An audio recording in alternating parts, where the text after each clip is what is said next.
So here I'm standing in the front of my classroom. By the way, when I teach, I use a microphone here that's attached around my neck. It broadcasts my voice into surround sound in the classroom by using a speaker in the front of the room and one in the back of the room.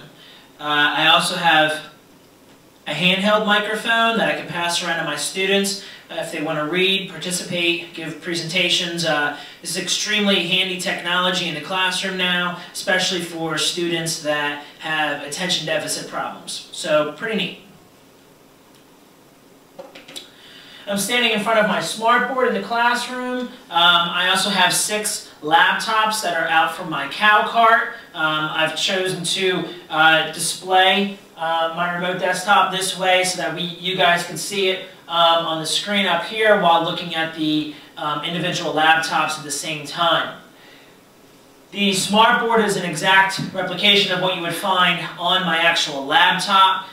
It's just being displayed up here through a projector. And the neat thing about the smartboard is that it's completely interactive. So pretty much anything that I'm going to be able to do on my laptop, I could do up here on the smartboard. So let's go ahead and open up my remote desktop over here on the side.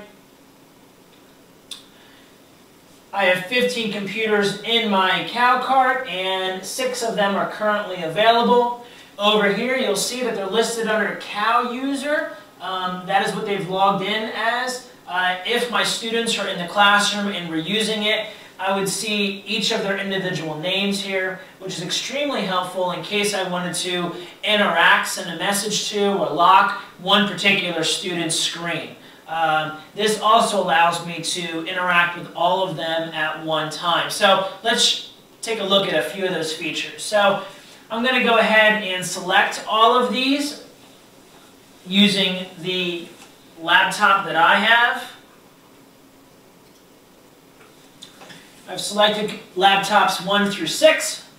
I'm going to observe them all, and just like when I was sitting next to Kathleen's laptop, I was able to view her screen. Well, I can now view all 6 of my students' computers. And if I had 10, 12, 15 laptops out at one time, they'd be tiled all up here. Obviously smaller screens, but I'd be able to see all the laptops that are out at one time. Pretty neat. So my class right now is doing some research, a project on rainforests. So I can see here that MacBook 1 is on the World Wildlife Foundation website looking up rainforests. Here I have MacBook 2. MacBook 2 is on Wikipedia looking up information on rainforests. I may want to give this particular student some extra attention because we all know on Wikipedia or any other wiki website that is open to anybody using the internet that he may find some false information on here. So I'm going to pay extra close attention to his research. Over here I have a student that's on another website, and there's a student over here that's actually started their Word document. Here I have a student on YouTube, and again, there's no filter on YouTube, so the things that are coming up are hopefully educational and appropriate, but there's no guarantee on that, so I'm going to pay some extra attention to this student as well. And here I have a student in the back of the room that's on a game website, actually. This is a website called Y8. And as you can see here, as I go through and scroll through these computers, this is a live feed, so this is never just a freeze frame shot of what the students are doing, but rather an actual live feed of what they're doing as they're doing it.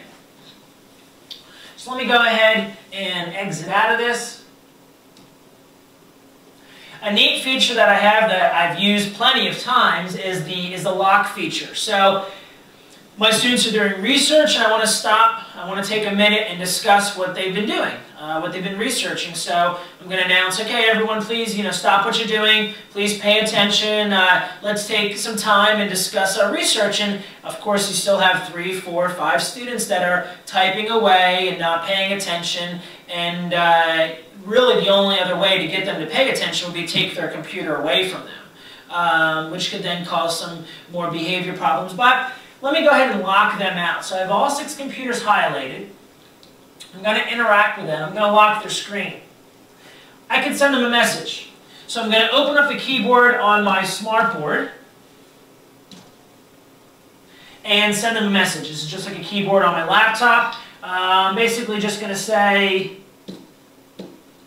look up. And then that way, get rid of that. I've now sent the message. If you can see this, each of their laptops are now locked. They cannot use them at all. And it says, look up. And it says that it was sent by Kevin Emery, their teacher. So now I'm talking about rainforests, and I ask if anyone wants to share some particular research that they found, and student number 1 says, yeah, Mr. Emery, I found some really neat information on the WWF, the World Wildlife Foundation website. Can I share it?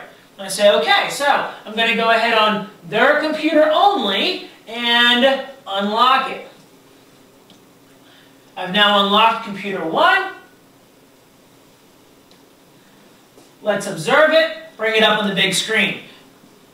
All the other laptops in the room are still locked except for computer 1. While the screen is up here, I can interact with it. So let me go ahead and do that. I can now scroll through, take a look here, find some pretty interesting information about the Amazon, the world's largest tropical rainforest, river basins, some different pictures and things. And this student is the only one that is now able to talk about their screen because everyone else's screens are locked. So this student is done. Let me go ahead and lock it again. I'm just going to hit lock this time. I'm going to go back to all my computers, which are all locked. However, number 2, this computer here wants to participate. So I'll unlock their computer. I'll just unlock it. Let me observe it. Searching for it, and there it is. This student told me about halfway down they found some pretty good information. And rather than the student reading it out loud to the entire class, well, they can come up here in the front of the room, interact with the smartboard, scroll down through here, and they want to talk about the couple of the layers. So I'll hand them my microphone.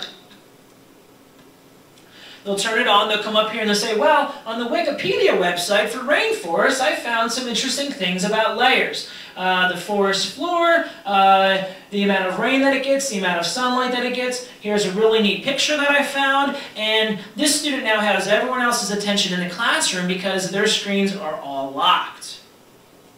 This student is done with their work and goes back to their desk. Let me go ahead and get out of that. I'm going to go back and observe all the computers. I'm now going to go through and unlock them all. Okay, nice discussion. Go ahead back and do some research. I'm going to go back to the observe screen. This is typically where I always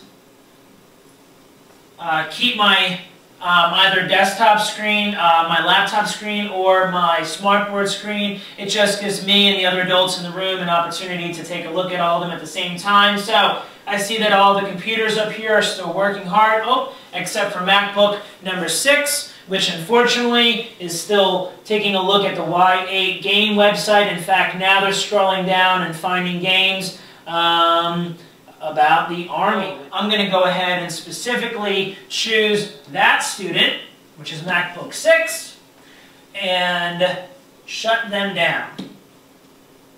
Kind of cruel, but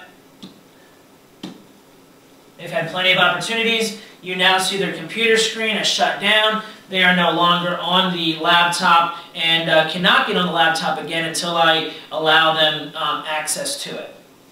So this is basically how I would use remote desktop in the classroom when I have numerous computers out from the cow cart. Really technology, extremely helpful, and sometimes a lot of fun. Thanks.